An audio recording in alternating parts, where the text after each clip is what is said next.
I recently read the book, The 5-Second Rule by author Mel Robbins. When your alarm went off this morning, did you immediately get up or did you hit the snooze button? Several years ago, author Mel Robbins had a chronic habit of hitting the snooze button. See, Robbins had a drinking problem. She was out of shape, unemployed, and her husband's restaurant was failing. She felt like she had no reason to get up in the morning, so she didn't. She habitually hit the snooze button to avoid facing her problems. Then, one morning, she did something strange. When her alarm went off, she thought back to the previous night when she saw a NASA space shuttle lifting off and decided to silently count to herself, 5, 4, 3, 2, 1. After 1, she launched herself out of bed. Later that morning, Robbins hesitated to put on her shoes and go for a run. So again, she silently counted to herself, 5, 4, 3, 2, 1, and the next moment, she was putting on her running shoes.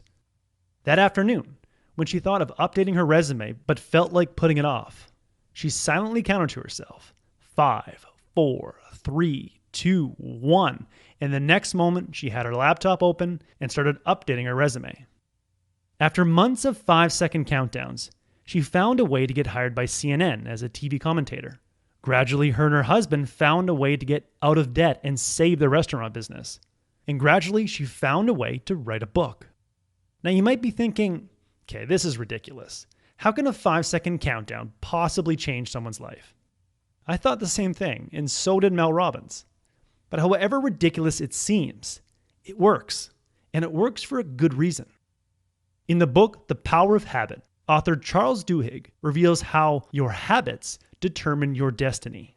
To change your destiny, you need to understand the 3 parts of every habit.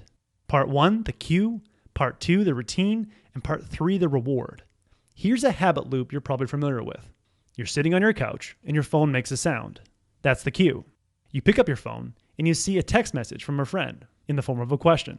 You open the text, type in your response, and send your text back. That's the routine.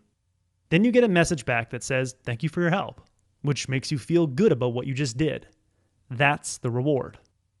Since the reward gave you a pleasurable feeling, you're more likely to respond to that person in the future and maintain that habit loop. So what does this have to do with the 5-second countdown? The 5-second countdown allows you to rapidly build positive habits, since the 5-second countdown has a very clear cue and a very fast reward. Your brain knows that when you count down from a number, something has to happen after 1. It's the universal cue to act. And when you take a deliberate action, you immediately feel in control, which is a very pleasurable feeling. In the book, Mel Robbins says, "There's an important concept in psychology put forth by Julian Rotter in 1954. It's called locus of control. The more you believe that you are in control of your life, your actions, and your future, the happier and more successful you'll be. Counting down, taking a small action, and feeling in control becomes the ultimate habit replacement tool. Because, as stated in The Power of Habit, the golden rule of habit change is that if you want to extinguish a bad habit, you have to replace it with another habit." When author Mel Robbins noticed herself opening a bottle of brandy at night, she interrupted and replaced that habit by silently counting down 5, 4, 3, 2, 1, and then putting the bottle back in the cupboard out of sight. When Robbins was making excuses for not exercising, she replaced her excuse habit by silently counting 5, 4, 3, 2, 1, and then putting on her running shoes. With this 5-second habit replacement tool, you have an opportunity to stop hesitating and start achieving your goals. The key is to start counting down whenever you hear a little voice inside of you that says, "I should do this, but it feels uncomfortable." This inner voice is your inner wisdom. In the book, Robbins explains, when you set a goal, your brain opens up a task list.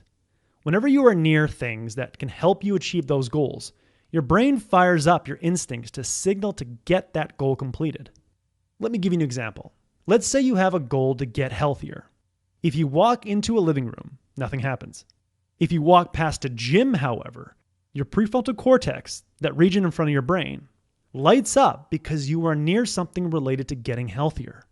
As you pass the gym, You feel like you should exercise. That's an instinct reminding you of your goal. That's your inner wisdom. And it's important to pay attention to it, no matter how small or silly that instinct may be. Here are a few ways you can immediately start acting on your inner wisdom.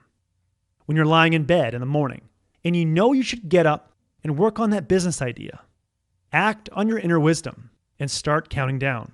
5, 4, 3, 2, 1. Get out of bed and walk to your desk. When you're in the office and you have a feeling that you should stop checking email and start writing that proposal or presentation, act on your inner wisdom and start counting down. 5, 4, 3, 2, 1. Close the email application and start writing. At night, when you're about to watch a new episode on Netflix and you get the feeling that you should turn off the TV so you can get a good night's sleep, listen to that inner wisdom. And 5, 4, 3, 2, 1, get your butt in bed. Throughout the day, when I hear my inner wisdom speak up, I imagine myself getting in the starting block for a 100-meter dash, hearing the countdown, and then sprinting forward as the gun goes off. My little sprints throughout the day allow me to feel in control and more confident. That was the core message that I gathered from the 5-second rule by Mel Robbins. There are a number of inspiring stories in this book to help you be more courageous and take more action. I highly recommend it.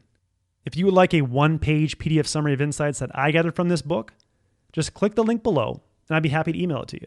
If you already subscribe to the free Productivity Game email newsletter, this PDF is sitting in your inbox. If you like this video, please share it. And as always, thanks for watching and have yourself a productive week.